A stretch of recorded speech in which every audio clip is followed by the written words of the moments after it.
Programa Jogo Aberto está de volta pela TV Tarobá de Londrina, toda a região metropolitana acompanhando o nosso programa hoje, já que estamos entrevistando o candidato a presidente Ciro Gomes, que está passando pelo sul do país, Paraná, Santa Catarina, e hoje está nos dando a oportunidade de conversar com ele aqui na TV Tarobá.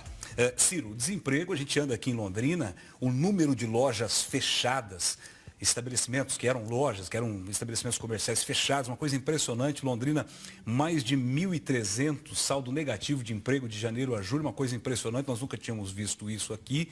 E todos os candidatos estão falando que podem resolver ou podem melhorar, pelo menos, o problema do desemprego. Qual é o teu diagnóstico, tua leitura e como gerar empregos no Brasil com essa onda difícil que está de abrir empresas no país? 7 anos atrás, 6 anos atrás, o Brasil tinha uma taxa de desemprego 1/3 da que temos hoje. Portanto, não é culpa do céu, nem é culpa do chão, e é culpa dos homens. E isso é o quê? É o desmantelo do governo Dilma com o desmantelo do governo Temer, que é uma proposta de economia política imaginada pelo PSDB. E os números, Fernando, são devastadores. Quando você fala de Londrina, deixa eu dizer a vocês, para vocês não pensarem que tem algum defeito aqui. O Brasil fechou 220 mil lojas nos últimos 3 anos. O Brasil fechou 13 mil indústrias nos últimos 3 anos. É absolutamente, não tem precedente na história do capitalismo mundial o que estes loucos, para falar uma palavra bem delicada, porque a minha vontade era falar canalhas, estão fazendo com o nosso povo. E aí como é que a gente resolve isso? Entendendo as razões da crise. Você já me deu a oportunidade, mas para ativar emprego, significa ativar a economia, e a economia tem que crescer acima de 2 números. A quantidade de jovens que chegam ao mercado de trabalho, que dá aí uma razão de uns 1.700.000 a 2 milhões por ano, e os ganhos de produtividade, que meio estão parados, mas a gente sabe o que é ganho de produtividade, não precisa ser economista. Todo dia nós estamos trocando gente por máquina. Na agricultura, na pecuária, na indústria, no serviço.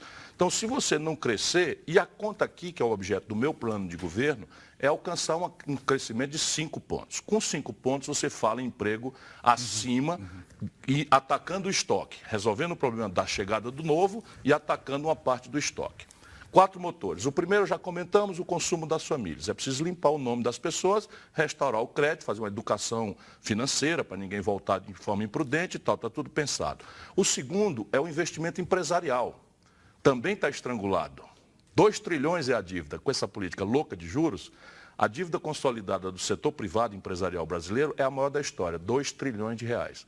E a inadimplência já se aproxima de 500, 400 a 600 bilhões de reais. Eu duvido aqui do número porque nunca é oficial. Eles escondem isso para poder... Está com segurança, porque os bancos estão anunciando lucros monstruosos, que é tudo na contabilidade. Se eles brincarem, eles vão quebrar. E vão introduzir uma crise financeira, que é tudo que nós não precisamos, uma crise bancária no Brasil. Porque o que adianta você ter um lucro imenso com um cara que, nominalmente, na sua contabilidade, com um cara que não vai pagar? Sim. Terceiro, a equação da finança pública. Agarrado e rasgando tudo no osso, menos o salário dos poderosos, que a gente vê escandalosamente serem aumentados, o Brasil está com o menor investimento da história. Aí, por onde é que eu vou começar? Você tem um imposto sobre, já começamos, um imposto sobre heranças, um tributo sobre lucros e dividendos, um trabalho de lupa de passar o pente fino nas renúncias fiscais, de não pagar imposto, isso dá uns 170 bilhões de reais, vira o jogo do desequilíbrio. Então essa é a grande providência para tomar para o Brasil restaurar a condição de crescer sustentadamente. Enquanto isso, que demora um tempo político, né? Especialmente a qualidade do parlamento que o povo eleger. Lembre, meu irmão, é você que elege. Tudo isso vai ter que passar pelo Congresso. Tudo isso, parte importante, passa pelo Congresso. Então, o que é que eu estou pensando em fazer? Eu mapeei 7.200 obras paradas no Brasil. 40 mil obras do Minha Casa Minha Vida.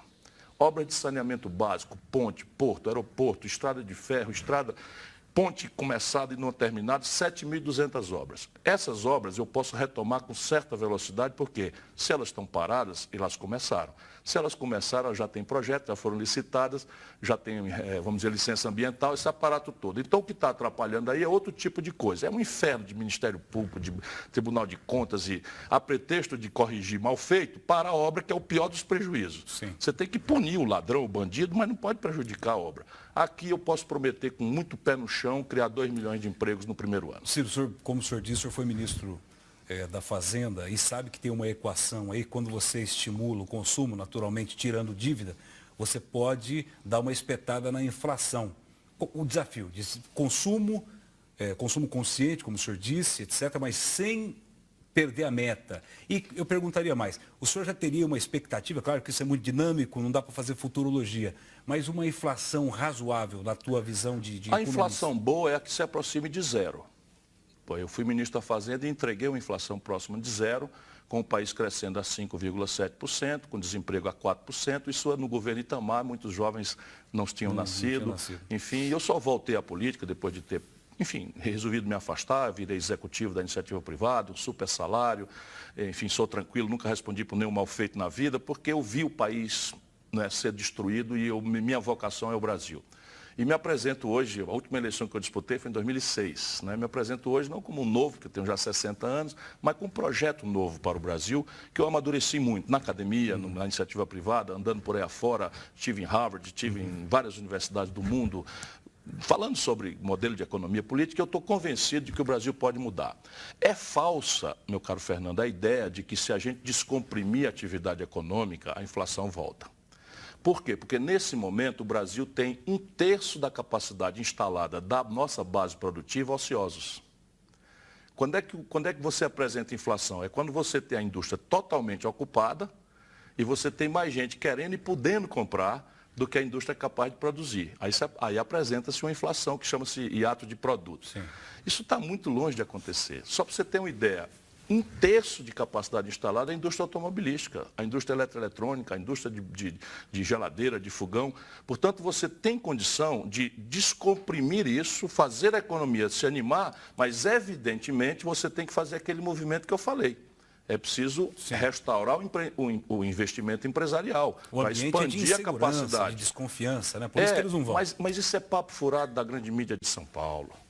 Papo furado. O empresário não tem nada a ver com subjetividades. Por quê? Porque a institucionalidade mais exótica do mundo é a China. A China tem controle de capital, a China tem taxa de câmbio administrada pelo governo, a China ninguém conhece as contas direito, a China tem um governo de um partido único, comunista, e etc, etc, etc, etc. Tudo na contramão do que eles propõem, que nossos babacas aqui estão fazendo, e é o maior destino mundial de investimento. Por quê? O cara botou dinheiro lá, ganha dinheiro. Sim, Ciro, isso é que é o motor. Botou para ganhar dinheiro, eles vêm. O nosso tempo está quase terminando. Eu preciso te fazer uma pergunta importante, que é a questão da infraestrutura e o desenvolvimento, né? O Paraná, aqui em Londrina especificamente, Londrina e Paraná, nós já tivemos em governos passados ministros, deputados, tivemos inúmeros representantes lá, mas os projetos, os grandes projetos de desenvolvimento, de infraestrutura principalmente, ficaram na gaveta ou ficaram parados. O que o senhor pensa e em que prazo o senhor pensa colocar em prática um grande processo de alavancar o desenvolvimento do país, grandes rodovias, ferrovias, portos, etc.? Sob certo aspecto, começa no primeiro dia do governo. Não estou alimentando ilusões que seja fácil. Mas para este tipo de assunto, você tem um conjunto de ferramentas, Fernando, de que não depende do cofre público estrito sensu. Por exemplo, tem hoje 150 bilhões de reais ociosos no BNDES, que pode entrar via crédito, que pode entrar via equity, ou seja, participação acionária via BNDES Par.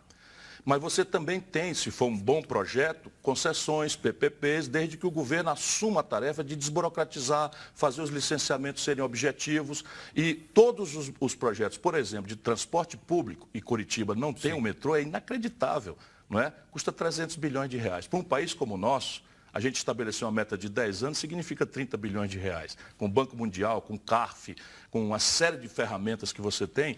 Eu tenho feito muito isso, a minha turma lá no Ceará faz muito isso, eu sei bastante bem fazer. Ciro, quero te agradecer pela presença aqui. Infelizmente o nosso tempo terminou por causa do horário eleitoral, ficou um pouquinho mais curto. Mas muito obrigado, boa sorte, sucesso na sua campanha. Muito obrigado e lembre que é o seu voto que vai fazer história, meu irmão.